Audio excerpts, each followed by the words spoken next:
जैसे नितिन है मेरा बेटा, तो नितिन एक्चुअली वो डेटा इंजीनियरिंग में था, तो वो प्रोजेक्ट बनाता रहता था, तो कॉलेज की पढ़ाई नहीं कर पाता था। तो जब पेपर होता कॉलेज के, तो उसका फोन आता कि मम्मी बिल्कुल पढ़ाई नहीं करी है, तो कैसे कैसे भी पासिंग मार्क्स आ जाए। आप विश्वास नहीं करेंगे भैया, वो कॉलेज का टॉपर है, बिना पढ़ाई करे। क्योंकि उसको टाइम ही नहीं मिला, 4 साल में प्रोजेक्ट बनाने में इतना बिजी रहा कि जहां वो ये कहता था कि कैसे भी पासिंग मार्क्स आ जाए, उसको मेडल मिला है और वो कॉलेज का टॉपर है। बस वो सिर्फ बाबा से प्रार्थना करता था कि करता था, बाबा आप देख लेना। आप देख लेना पेपर कैसे होता था और कैसे बिल्कुल। नहीं होता था, कुछ भी नहीं पता। और मेडल यही रखा है, कभी आपके सामने दिखाएंगे, कॉलेज का टॉपर होना। जहाँ बच्चे को ये उम्मीद नहीं है कि वो पासिंग मार्क्स कैसे लेके आएगा, वहां वो कॉलेज का टॉपर बन रहा है। और तो देखो मैं सभी लोगों को बताऊं कि आज जो दरबार में अपन हर एक चीज का संकल्प करते हैं, घर बैठे संकल्प करते हैं। जी। तो शुरू शुरू में क्या था कि जब दरबार जाते थे तो सभी को जाना अनिवार्य होता था। मैंने कहा गुरुदेव मैं अकेला तो आ सकता हूँ, बच्चे छोटे हैं कैसे आ पाएंगे, और ना ही इतनी फाइनेंशियल स्थिति है कि हर बार मैं इतनी दूर से बच्चों को लेके आ पाऊँ। तो गुरुजी थोड़ी देर तो बैठे सोचते रहे। फिर उन्होंने कहा हम्म। कि एक काम करो, स्वामी जी को बुलाओ। उस टाइम पे दरबार में जैसे आज ब्राह्मण देवता होते हैं, ब्राह्मण देवता होते नहीं थे। तो कहा कि स्वामी जी को बुलाओ।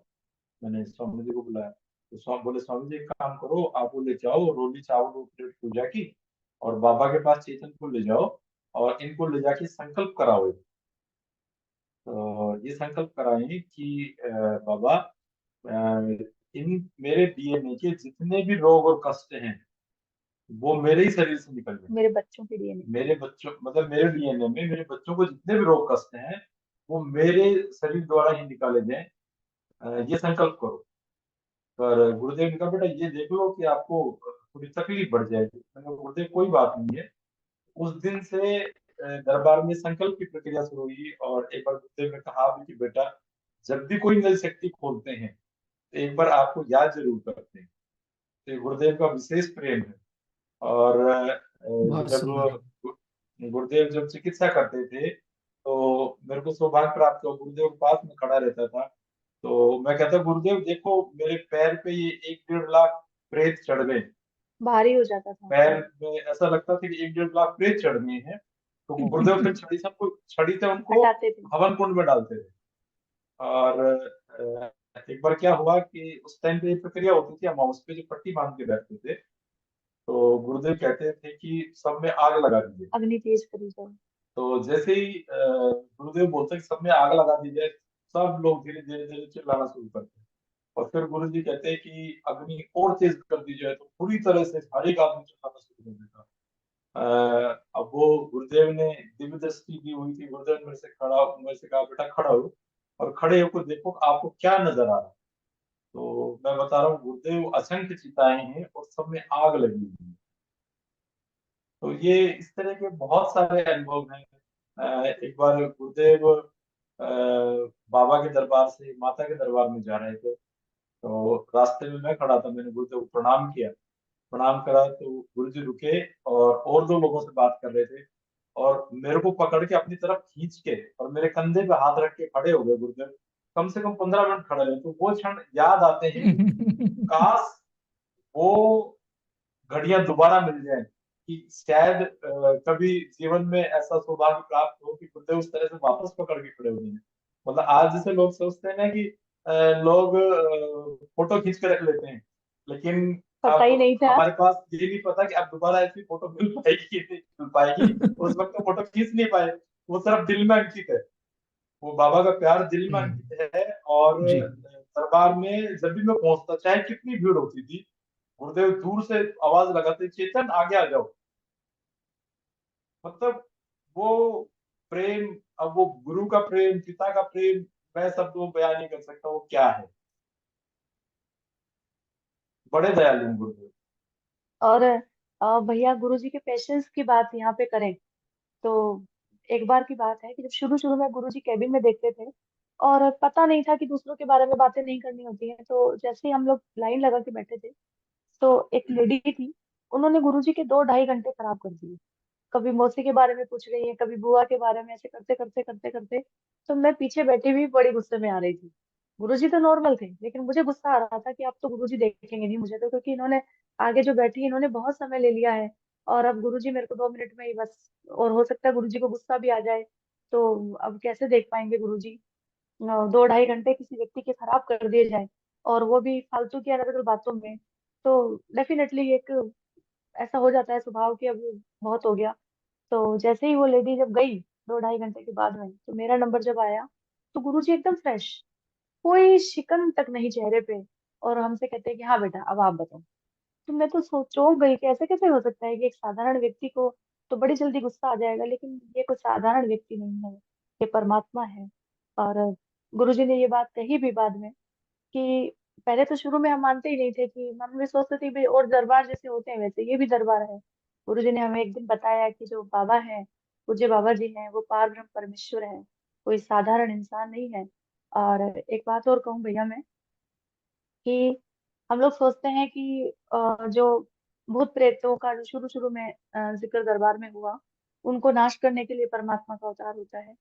ऐसा नहीं है। श्री रामचरितमानस में आपने एक प्रसंग सुना भी होगा, कि एक बार, मुझे पूरा एक्चुअली याद नहीं है, थोड़ा सा काफी टाइम हो गया रामायण पढ़े हुए, कि जब विभीषण आते हैं भगवान राम के पास में, तो सुग्रीव कहते हैं कि प्रभु ये रावण के भाई हैं, तो हो सकता है कि कोई जानकारी लेने के लिए आ रहे हैं, गुप्तचरी करने के लिए आ रहे हो, तो इन्हें मैं बाहर से ही भगाया आता हूँ, या अलग से इन्हें ले जाके बात करी जाती है। तो भगवान कहते हैं कि उनसे, सुग्रीव से, कि सुग्रीव, इस धरती पे जो जितने भी राक्षस हैं, इस पृथ्वी पर जितने भी राक्षस हैं, उनको लक्ष्मण एक निमिष मात्र में खत्म कर सकते हैं। तो आप सोचिए, भगवान ये शब्द बोले हैं रामायण में, कि जब एक लक्ष्मण जी एक निमिष में धरती के समस्त राक्षसों का नाश कर सकते हैं, तो क्या भगवान राम ने रावण को मारने के लिए अवतार लिया होगा? नहीं। और हमारे बाबा ने भी धरती पे इसलिए नहीं आए हैं कि वो इन भूत प्रेतों को मार सके। बाबा का उद्देश्य कुछ और है। और मैं तो ये कहूंगी कि उद्देश्य तो बहुत होते हैं परमात्मा की धरती पे आने के, लेकिन मेरा हृदय तो ये कहता है भैया, कि जो सबसे बड़ा उद्देश्य होता है ना परमात्मा का धरती पे आने का, वो ये होता है कि अपने भक्तों के कारण बाबा आते हैं। हम जैसे लोगों पर, हम्म अपने बच्चों के लिए, हम भक्तों पे कृपा करने के लिए बाबा का अवतरण होता है। बिल्कुल और हृदय से बाबा ने लगाए हैं भैया।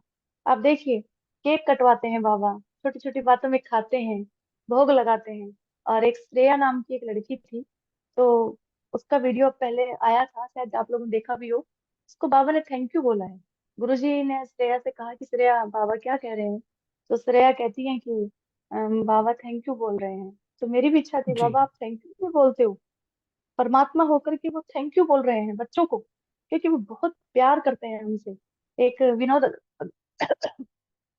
विनोद अग्रवाल जी की एक लाइन है, कि तेरी रहमत ने दिया जो गुनहगारों का साथ है, तो बेगुनाह भी चिल्ला उठे कि हम भी गुनहगारों में हैं। हमने कितने कर्म खराब किए होंगे भैया, जो आप देख रहे हैं कि कितना परेशानी में है, फाइनेंशियली, फिजिकली, मेंटली हम लोग कितने डिस्टर्ब हैं।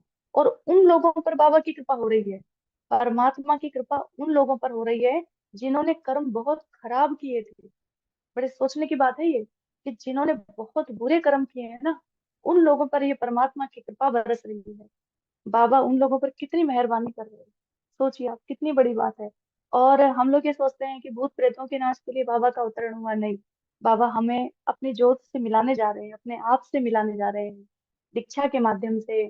तंत्र की दीक्षा में आप बिल्कुल क्लियर हो चुका है कि किस लेवल के बाद हम बाबा से जुड़ जाएंगे, बिल्कुल अपने बाबा से मिल जाएंगे।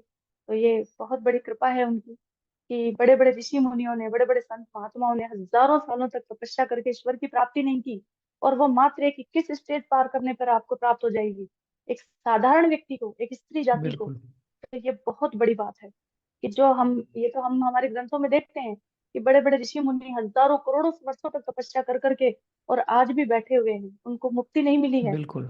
और हमको वो और उनमें से बहुत मंत्र से तो के, ऐसे हैं जिनको रास्ता, सही रास्ता भी नहीं मिला। करोड़ों में सही कोई रास्ता कुछ भी नहीं ही मिला। चंद ऐसे साधु हाँ, संत थे जिनको सही रास्ता मिला। रास्ता भी करोड़ों को नहीं मिला, गुरुदेव क्योंकि स्वयं कहते हैं ना कि पूर्ण हमें, गुरु के बिना रास्ता नहीं मिल सकता। बिल्कुल गुरुदेव ने अभी स्वयं कहा है ना कि हमें जो सब पाने में 30 साल लग गए, आपको एक दिन में मिल रहा है। बिल्कुल। तो बिल्कुल कितनी सरल प्रक्रिया एक साधारण व्यक्ति के लिए परमात्मा की प्राप्ति, इस जन्म जन्म के इस बंधन से छुटकारा पाना, एक बहुत बड़ी बात है भैया ये। मुझे तो विश्वास नहीं होता कि ऐसे तो हमारे पुण्य रह हो ही नहीं सकते कि इतनी बड़ी कृपा हो जाए। तो ये परमात्मा की अहेतु की कृपा, यानी बिना किसी कारण के जो कृपा करते हैं, कोई कारण नहीं होता उनकी कृपा का, बिना किसी कारण के आप कृपा करने वाले हो ना। तो वही कृपा बाबा की हम पर बरस रही है।